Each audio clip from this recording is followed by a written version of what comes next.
thanks for joining us on another special Zoom Rosé show. I'm Bobby P. And I'm Rocky Holland. And we have our very good friend Kayla McBee of Balance Massage and Wellness Center in Newington. A longtime friend, wine lover, been on the show a few times over the years. And we're going to be, actually today is actual National Rosé Day. And you know what, Kayla? It's also National Wine Spritzer Day, too. I made that one up, but that's quite all right. So we're going to have 4 rosés and 2 wine cocktail spritzers today. And we're going to jump right into it because we have so much going on here tonight.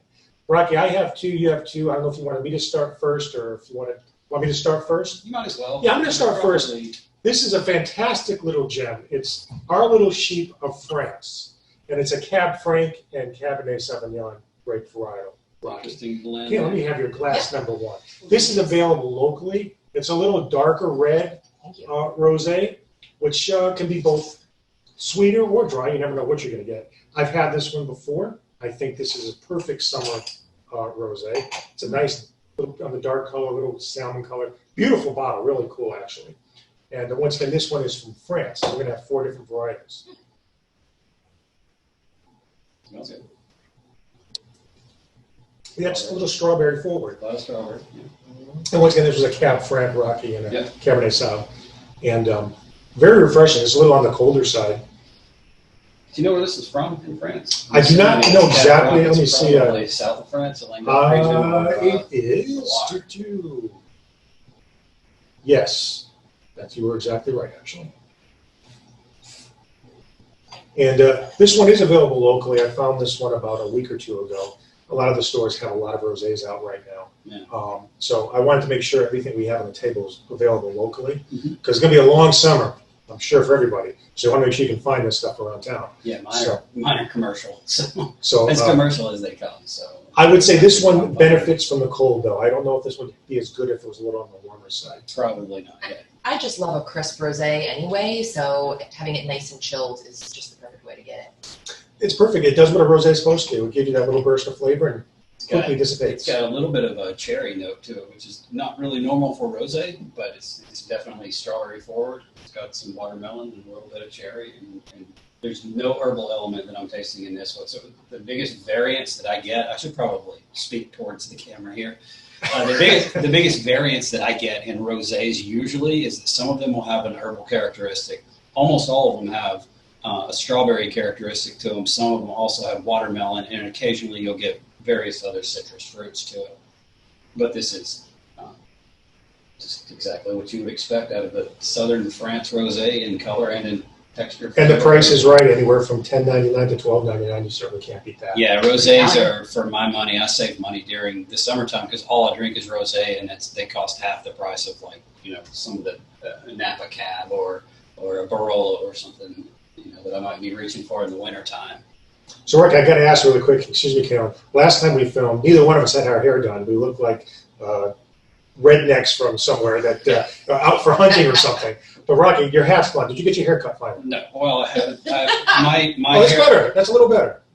Well, I'm wearing the hat again. My hairdresser can legally work now, but she's has just had a child, and so she's on maternity leave until I believe the 1st of July. So it's only going to get worse for a couple of months. Well, the hat looks great. So you good job with that. Until then, the hat's going to be staying on for the televised episodes here. So. And by the way, we were in Rocky's house yet again. He was more than kind enough to have us host here. And your house looks beautiful. Thanks for Rocky. Welcome to my home, all. Thank you for I think we're appropriately far enough where I think we all feel pretty safe and secure about our own. Yeah. We're good.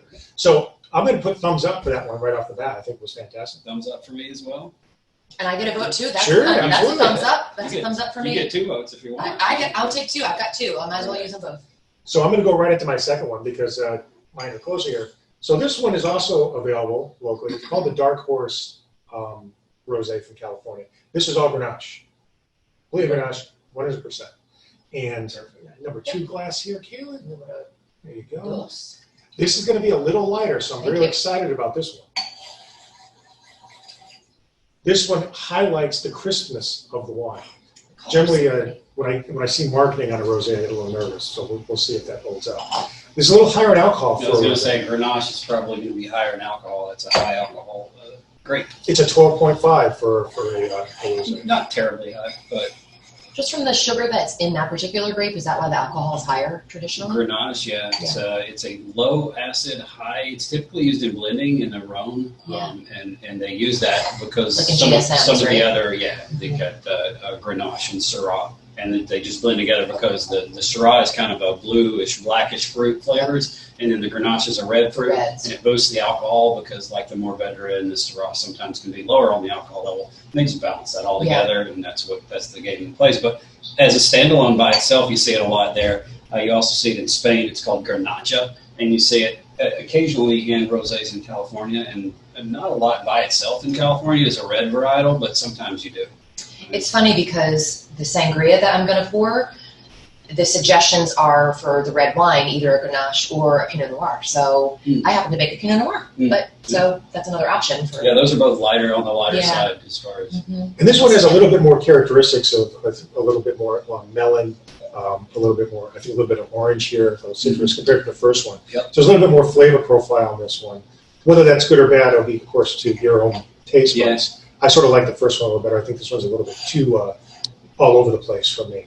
I think there's too much going on in this one for me. It can almost taste like some orange to it, can't you? Orange is actually one of the characteristics that I read on the review. I like it because it's interesting and it's different, and the color is just very pink. It is pink, and I actually prefer this one over. I liked the first one, but I think I like this one a little better. The acidity on this one is definitely stronger. I think that's what I like about it. It's a little more typical Californians, right? The California wines always are a little bit more powerful. In California, they do so much with it that there is no typical at this point. I mean, it's with rosé, they can make it in whatever style they want to. They can make it high alcohol, low alcohol, high acid, low acid. But well, the Dark Horse is also available locally. This is a little bit cheaper than actually the first one, anywhere from $9.99 to $11.99 a bottle. Which, once again, great value, great product this time of year if you want to stock up and have in the refrigerator. So, I'm generally happy with my two choices here. I think I like the first one better than the second one. We have different opinions, which is always good on the show. So, so far so good. Thumbs up for me. Okay. All right. I'm going to have a thumb on that one. Just a half a thumb. A thumb. Yeah. Three-quarter thumb. Like a thumb and maybe like a part of your index finger. Yeah. Okay. Yes. All right. Are we going too fast here, or do you think are we doing time-wise? It's going to blow through this. You know what? It's tough to moderate the time when we're going with six wines. 6. Okay. So I want to make sure we have enough time for everything, which I'm sure we will. And mine also might take just a moment more because we're going to mix them. So running off. And we'll spend some time talking about chairs, not about balance massage therapy. Sure. So I'm not worried about time. So Rocky, what do we got coming on your side of the table? Okay, so I was actually in Yankee Spirits in Sturbridge, and I knew that you had one from France, which you think of rosé, it's France. It's always France. It's always Provence, and so we need that. You have to have that for the show. And then you had the other one from California. You got to have a California for a rosé show. And so I said, what do we got left? And so I started looking around. I love wines from Austria, the Austrian rosés, but I was kind of like, let me dig a little deeper here. So I'll start with lighter. I honestly don't know. This one's probably going to be lighter. So this is from New Zealand. This is Oyster Bay. For those of you who haven't watched the show before, I'm not a big fan of New Zealand Sauvignon Blanc, which is probably 90% of what comes out of the region is the Sauvignon Blanc. I just think it tastes too grassy, and it's like a grapefruit bomb. Every now and then I'm in the mood for it, though. I've never had this. This is a rosé. It's made from Pinot Noir, which is the other grape that they grow in Marlborough, which is there's two islands in New Zealand. This is in the southern island, Marlborough. Yes, I might be wrong about that, but not geography. Yeah, it's in the southern because I'm thinking of Martinborough's in the tip of the north. And I'm actually familiar with Oyster Bay Sauvignon Blanc. I've never had I've had the Sauvignon Blanc from Oyster Bay, but I thought that's all they made because it's the only time I've ever seen it. Either, but I saw it, so yeah. where are we going here? This is for Kaylin. Oh, look at that color. That's really light. It's almost like a peachy as opposed to a pinky. Yeah. And for Bobby P here. Yeah. Peachy and pinky, those technical terms. Good. Probably nice in the southern glass. I might as well start them out here. Oh wow, that's very different. Sure is. I'm curious if it's going to have that grassy thing that you get. Sure does. That's the first thing for me. That was out of the glass at you. Fascinating. That's got a little bite at the end. That's definitely the The- Marlboro. This is this has got some funk to it, huh? Oh, those New Zealanders. This is the kind of rosé that I'm sure people who are watching the show. If you like rosés, this is going to be the you love it or you hate it. I think, because of the characteristics that Rocky was talking to off the bat. Since I like those characteristics, I'm perfectly fine with it. Yeah. People, if you like New Zealand Sauvignon Blanc and you like rosé, you would probably like this. I'm on the fence with it. I don't know how I feel. All three of these rosés so far, though, are certainly refreshing for the summertime, providing they're properly chilled and not too Smell warm. it a little better.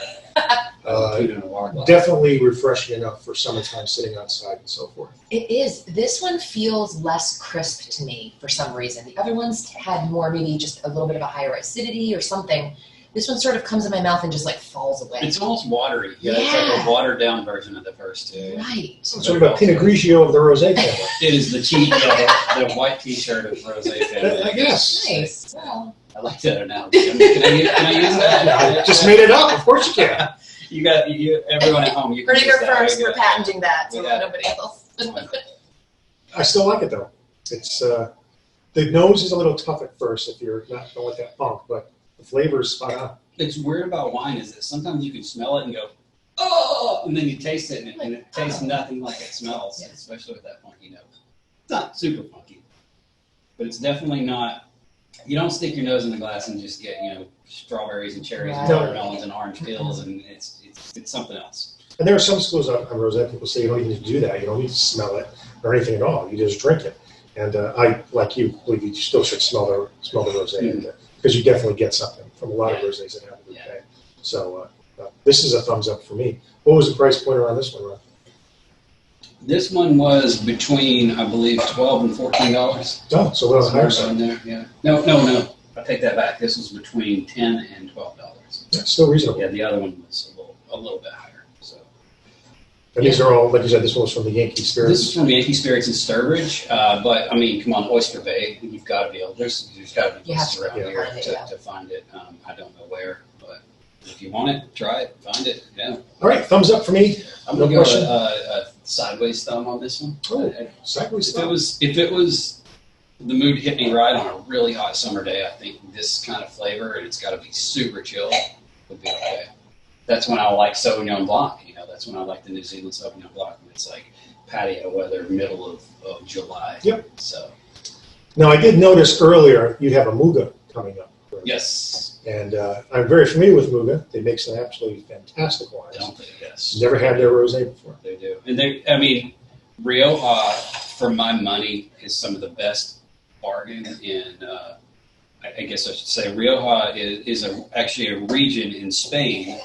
And they make mostly almost, it's called the Tempranillo grape, Rioja.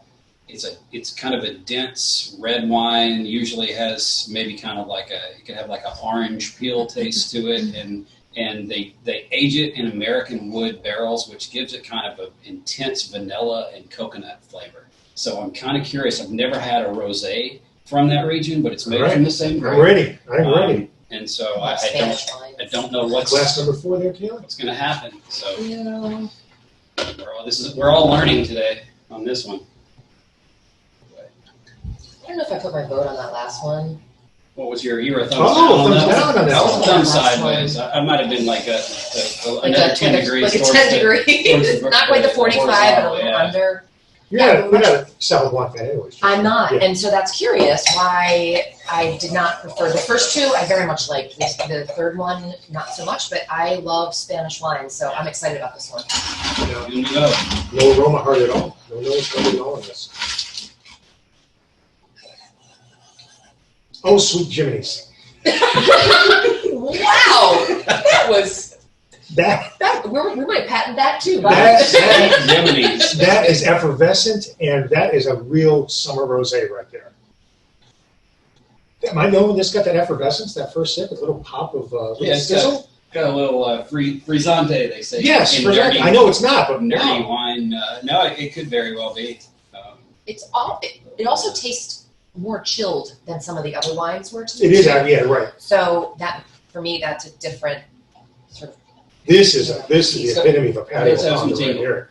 You can drink a lot of this. Yeah, if you have, yeah, this would be really easy going down. If you've ever had Chacalina from Spain, it's a white wine, and I want to say it's from northwestern Spain. But it has the same thing. It's like you taste it and you're like, is that like? Is it bubbles or? It's not bubbles, right. but it's not flat either. Yeah. It's like if you left a Coca-Cola on the counter for 3 or 4 hours, and it's just this thing. And they actually serve Chacalina. This would be good served the same way. They use the liquor tops. They put it on the bottle and they pour it like from up high, and when it hits the glass, it actually it kind of has that effervescence. You can see it in the glass. It doesn't last very long, but it's a really cool. I got to say, this is probably just because the ease of drinking. Then we're going to get to Kalen's spectacular spritzers here. This is probably my favorite, only because even though it's not as complex as the first 3 wines, this is what I consider a summer patio pounder. This is a patio. This pounder. is what this is trouble. You drink this cold, you be out there all night. You can't taste any alcohol in this. It's so light. It's got. What's the alcohol percentage on this? I'm almost afraid to ask. The Spanish wines tend to be a little higher. Now. Yeah. So, 13.5. Whoa! Oh my God! I would have never guessed that. I would have guessed if you like a 9. Almost. If you are drinking this wine, I would take off work the next day. Ahead of time, just go ahead and call in sick. That's Don't really call in sick right now. That's unbelievable. That alcohol. But I would plan. Well, Rocky, the Muga, thumbs up. Yeah, that's a good one. Yeah, That's a thumbs up for me too. That's actually a 2 thumbs because I have 2 thumbs. Yeah, I'm gonna give the 2 thumbs up. 2 thumbs I'm up. gonna give 2 thumbs up to this one too. So this might be my new thing. I don't know that I've probably had it before, but Rioja, Tempranillo, rosé. It's just not something I think to reach for. But hey, Yeah, same price point of 10 to 14. Or this was maybe another $1 more. All right. Than the last one. So we're entering uncharted territories now. We're doing wine spritzers, correct? Yeah. So when we were chatting about the show, I thought, well, I used to drink a lot more wine than I do now because I love a cocktail, and then obviously, why not combine the 2? So first up is a sangria, which probably a lot of people have had sangria before. I don't think a lot of people know what's actually in this sangria. So a sangria is, this particular recipe calls for an entire bottle of red wine, which in the summer you wouldn't necessarily gravitate towards because it tends to be heavier. But as Rocky was saying before, Pinot Noirs, there are lighter varietals that are options for, for this purpose. So this is a full bottle of a Pinot Noir along with a half a cup of brandy, and brandy is distilled wine. So this is a double duty. So it's a double wine. So this has been sort of marinating for a little while. You're welcome to put whatever little pieces of fruit you want in. And there's apples. You can do a little orange. I'll take people's glasses.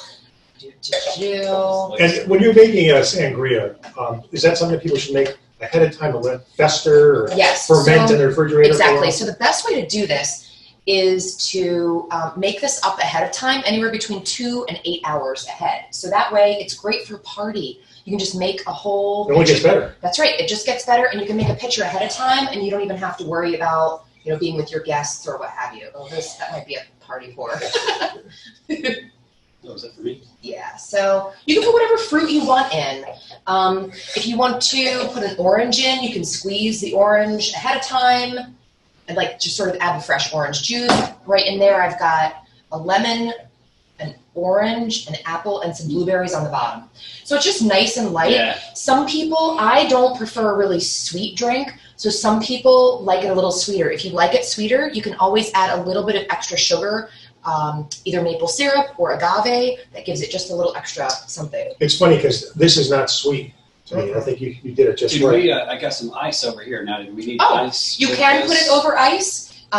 This is probably cold enough. If we want it over ice, we can grab some ice. The other drink definitely will need ice. I will say though that this is not sweet. This is the natural fruit flavors. Yeah. So there's no not artificial, but there's no overly sweetness of putting extra sugar. Or that sickly piece too. For me in the summer, the last thing I want to do is drink something that's really sweet because it's just too heavy. Yeah. So this is really nice and light. And if perhaps you want to lighten this up even more, you can put it over ice, and then you can top it with some seltzer. Yeah. And that just kind of keeps it a little bit more light and bubbly, and it just creates sort of this spritzer to it. This is delicious. It's great, right? It's just easy. So this is tasty and dangerous because It's dangerous. obviously you've got the brandy in there And that's the going to boost brandy. the alcohol. Mhm. So this could be trouble. This bottle I got in Newington.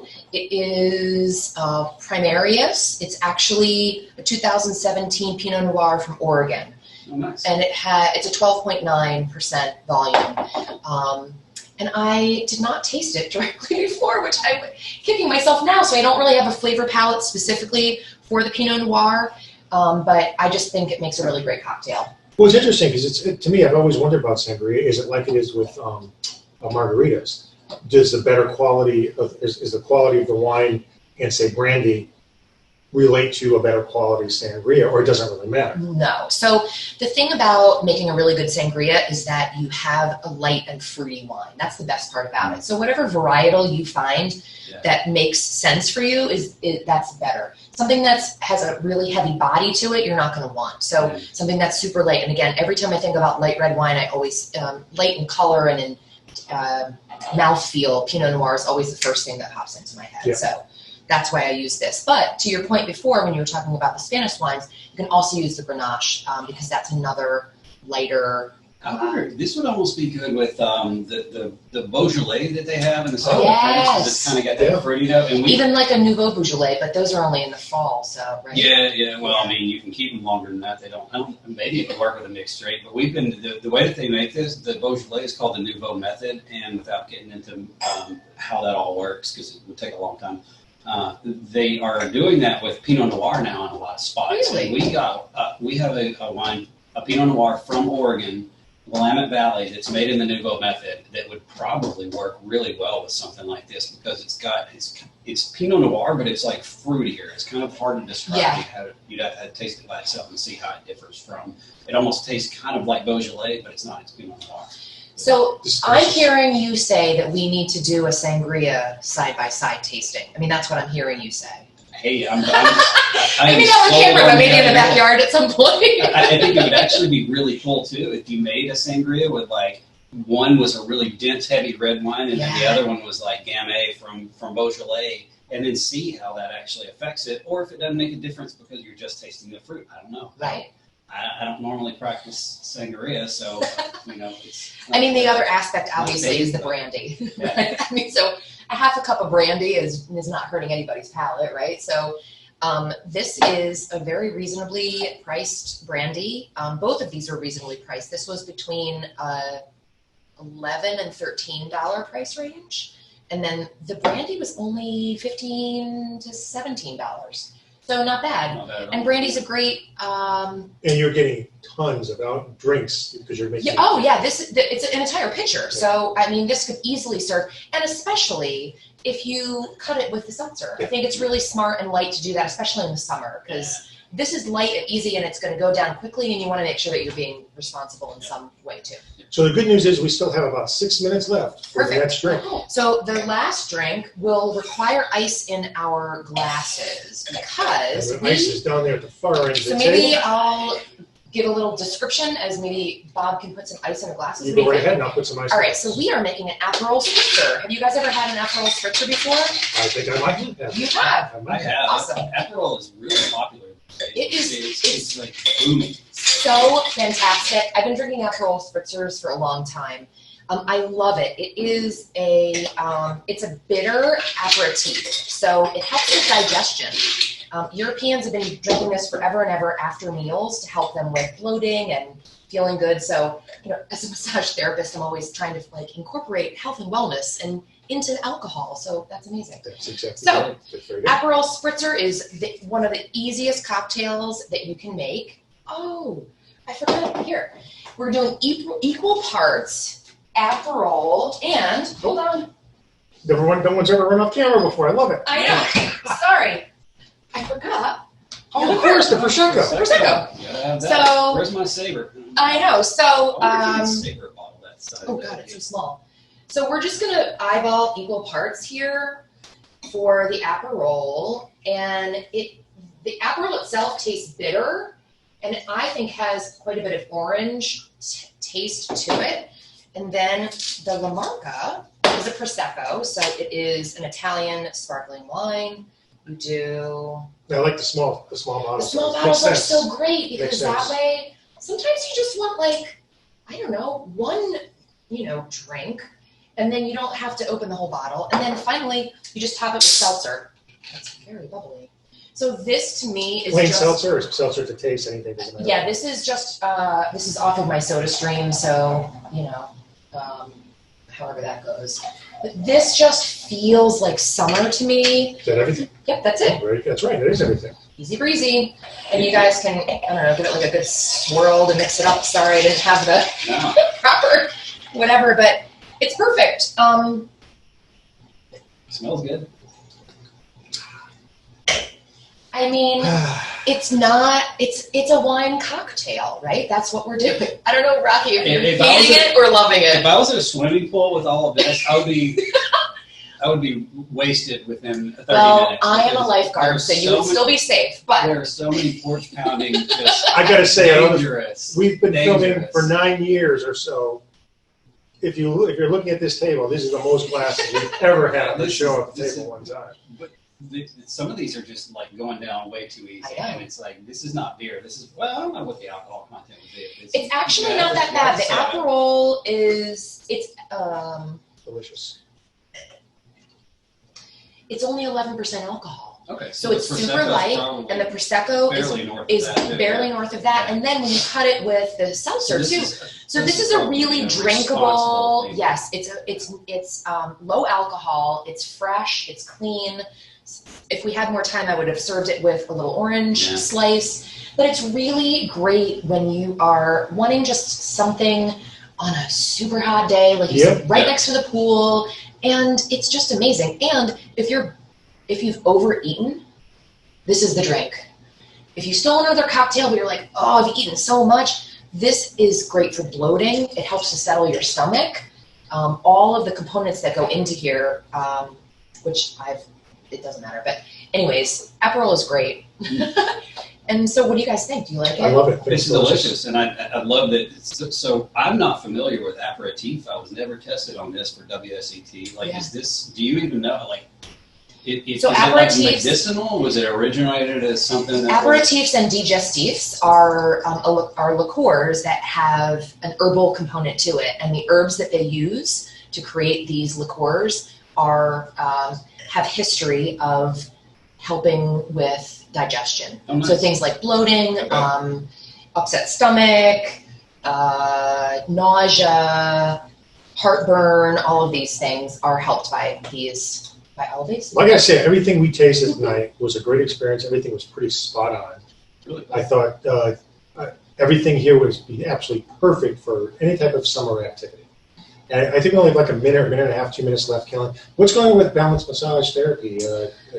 Well, I'm not sure when this is going to be airing, but this will be airing in July. Okay, so then we'll have been thrilled that we've been open for a month already. We were part of the phase 2 reopening, and we're really excited just to be back out with our clients and helping them to feel better with massage and Reiki, and as a part of our wellness center. So, and people can contact you either through... Yeah, so we have a great website that's really easy to access. It's balancemassagect.com. That's a great way to find all of our contact information, the services that we offer, and we look forward to working with you.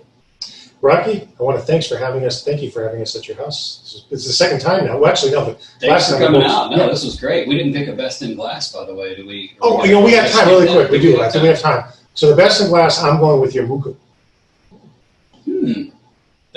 These are two separate categories. I know, it's like, how do you compare? It's like, Muga and this one. I liked the second one. Was that the sheep? That second one was the Dark Horse. The Dark Horse. That was my personal favorite on the wines. So on the wines, I'm going to have to go with the Muga as well. Yeah.